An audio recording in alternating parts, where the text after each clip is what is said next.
Okay, so I guess that's probably why. I mean, often people will sort of talk about how they get stuck in a situation. Nothing ever seems to change, no matter what they do. It's the same day in, day out, week in, week out. I'm guessing is that kind of what's causing them to be stuck in situations? Is because they're not clear on what they want, or is there something else? Yeah, they're not clear on what they want. Plus, and I definitely found myself in this. And you're thinking, oh, my life's like this, and you try and fix it. And you try and fix it, and you fix it, looking at, oh, this is the problem, this is my life, how do I fix this? And we're just staying in the problem versus stepping out of the problem, stepping out of the struggle, and just focusing on how you want your life to be. Getting that clarity. It's like, this is what I want. And just stepping out, you don't have to fix anything. Let go of fixing it, unless it's like you're like us and got a leaky roof. Yes, that needs to be fixed. But even there, as I think of that, it's like, well, why don't I just focus on having a healthy roof? And think about what you want. And it's getting a new roof. It's creating the life you want. Now, what do you want in life? What do you want to have happen? What kind of career do you want? How do you want your business to be? What kind of relationship do you want? Not necessarily fixing a relationship, and you may be in a relationship or not. Say if you're in a relationship, just focus on the relationship you want to have with that person. If you're single, focus on the relationship you want to have with somebody. What does that look like?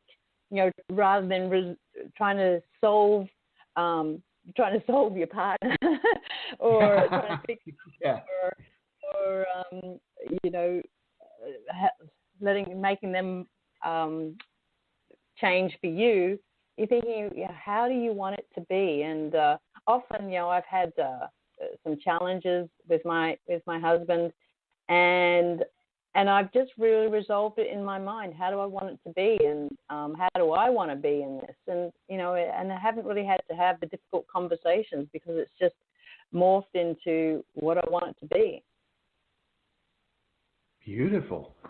I like that. That really is powerful. I can see how that can not doing that can certainly keep you stuck in situations. Whereas taking that approach gives you and your situation the room to breathe and to actually start to make new things happen.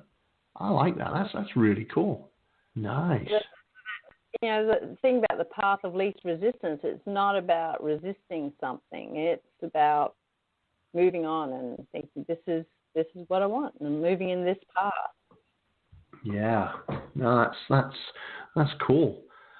Just a quick reminder, dear listener, if you want to have your comments, have your say, any questions that you might have for Annette, ways you can get in touch. If you're in the US, you can call us on our guest line 646-716-7979. That's 646-716-7979.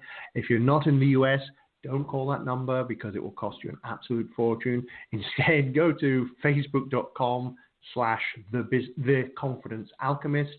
When you're that's the Confidence Alchemist Facebook page. Give the page a like while you're there. Why not? And when you're there, send me a message on that page. I'll get it. We can have a look. Or if you're on the Confidence Alchemist radio show webpage itself for this show, at the bottom of that page, there's a spot where you can also leave some comments. So where were we? Yes. Now I've got a question for you, Annette. And this is a question that sometimes stumps people. I think somehow you're going to have the answer to this one, though. I'm pretty sure you're going to have the answer to this. Very often, even though we may be dreaming big, we believe this is what we want. We got real clarity on it. Real life gets in the way, and we go, well, yes, but am I good enough? Can I do this? We just end up coming up with excuse after excuse, and we allow the doubts to multiply in our minds. So we allow all these excuses and doubts to really hold us back. Is there anything we can do to overcome that, or are we just doomed to, well, that would be nice, but all these excuses and doubts mean I can't actually achieve it? What can we do, Annette? Help! You're doomed. Oh, there we go. People laugh. Oh, well, definitely as long as you've got those excuses and doubts, you're doomed. But it's again, clarity comes to it. It's writing down the excuses and doubts will help you to, in a way, identify them and basically, in a way, knock them out of the ballpark. If you can actually write them down, see what they are, and either turn them around or just scratch them out, or come up with a solution, or just think, okay, well, what if this wasn't an excuse, or what else can I do? Or change the can't to a can, or who are you not to, etc., etc. But it definitely, it helps you to, if things aren't, write down all the excuses and doubts you have, just keep writing so that it gets out of your mind and gets out of your subconscious to your conscious so you can do something with it. And yeah, probably that's the thing you can do.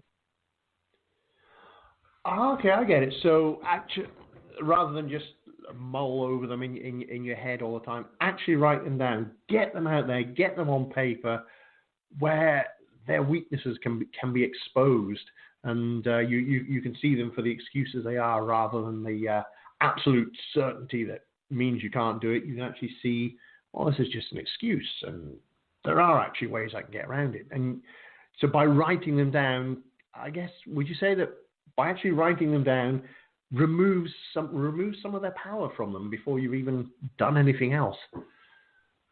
Well, it definitely helps you to address them. It's like having a conversation with somebody. If you're not even having the argument, you're angry with them and you're not having the actual argument with them and telling you what's wrong with them, you can't you can't rebut them. But by bringing them out in the open, really, going deeper, it's like because you might not even be mulling them over in your head. Your only excuse is I can't. And so by writing it, you're going deeper. Well, why can't I? And then why else can't I? And I've got this excuse. It's because I'm too tall. Well, why is that an excuse? It's like, well, tall people haven't done it before, or whatever. And it's like, well, what stops me from being the first? And you start switching that around. I mean, well, too tall could be excuse for not doing gymnastics. Nice. I like that. No, that's powerful stuff. Okay. Now, some may say that this is an excuse. Others may say, no, it's not an excuse. It's actually it's reality. We've taken a look at the main steps for change and the keys for creating change and all these things, and even how to overcome our excuses and doubts. And all those are absolutely brilliant. But you knew there was a but coming there, didn't you? But what happens when others are involved? Like, I don't know, partners, children, bosses, friends, all these other people are involved in this. How do you handle that sort of situation when they need to be involved in the change? It's definitely something I can answer better than I did before, when I was really this independent person. And I didn't get married till I was 45, so I was really married to my independence and freedom and being able to do what I wanted. And that certainly has changed. And it's embracing that entity, that partner, that the people that you work with, or your kids, embracing them into your vision of what that future looks like. So I've talked about creating a picture of what it is you want. It's like, how does that fit into the picture? I mean, you can either think, well, I want this, but I don't want them about, or I want them in the picture, and it's going to work like this. Create a picture of how it looks like with them in the picture, and getting really clear on that. It's other than them fighting it and like, well, I want this, and sort of saying too bad about them. It's like, well, really, are you willing to sacrifice them, or it's molding your dream to the reality. Right. Okay, I get it. Yeah. Okay. Knowing how they are. I mean, you definitely you don't necessarily want to change them, but it's like modification. Mm-hmm. Well, I want this and my relationship to be like this, and we are doing this, and and it's not necessarily you have to have a conversation and win them over. It's just creating that vision, and the more certain you are in it, the easier it is to have those conversations. I know there's times when I want to do something and it may go against my husband's values or what he thinks is important, and it makes me one think, well, okay, how important is this? I get in his mind how he would think about it, which sometimes is the opposite, which is really useful because so often I'm the ultimate optimist, and it's great to have his ear thinking, well, what are some of the downsides of that? But it also makes me think, well, I need this, really need this enough to be able to convince them. And how would I do that? Or do I really want this enough? What really is important? Or I look at it from different angles than I would if I was just on my own. So it's really quite a blessing, I believe. So often we can have like, wow, he's so opposite to me, but there's a blessing in that because there's something to embrace in there, that whole yin and yang component, and to be able to look at things differently. Got it. Yeah, that makes a lot of sense. So when you've got others involved, be it partners, children, bosses, whatever, far from it being another potential obstacle, it's actually you're kind of actually turning that round into, this is a way to enable me to gain even greater clarity on what I want. Is it the right thing that I want? Are the things that I missed? Have they spotted flaws that kind of I never saw in it? So it's, as you say, it's a blessing. It actually helps you, if anything, to become even more clear on what specifically it is that you want. Yeah, and what's really important, and rather than just going off, I know I've at times thought, I would have taken various risks, and it's like, no, I've got to make it less risky and a more of a conscious decision, but if it was important enough, I'd be able to have a conversation and say, no, this is why it's important. Got it. So just because I want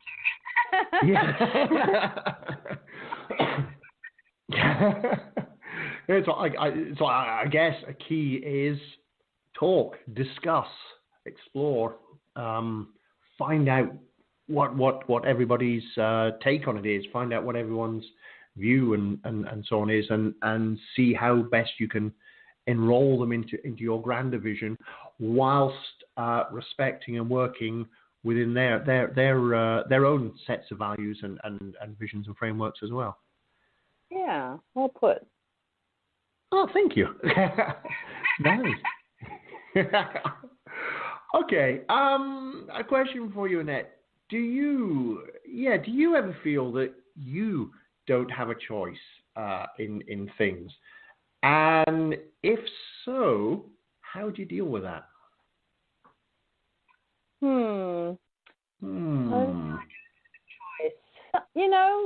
I definitely get to those points, and it's about looking at the choices you do have, and just being able to take time to step back, and again thinking, well, how do I want this to be?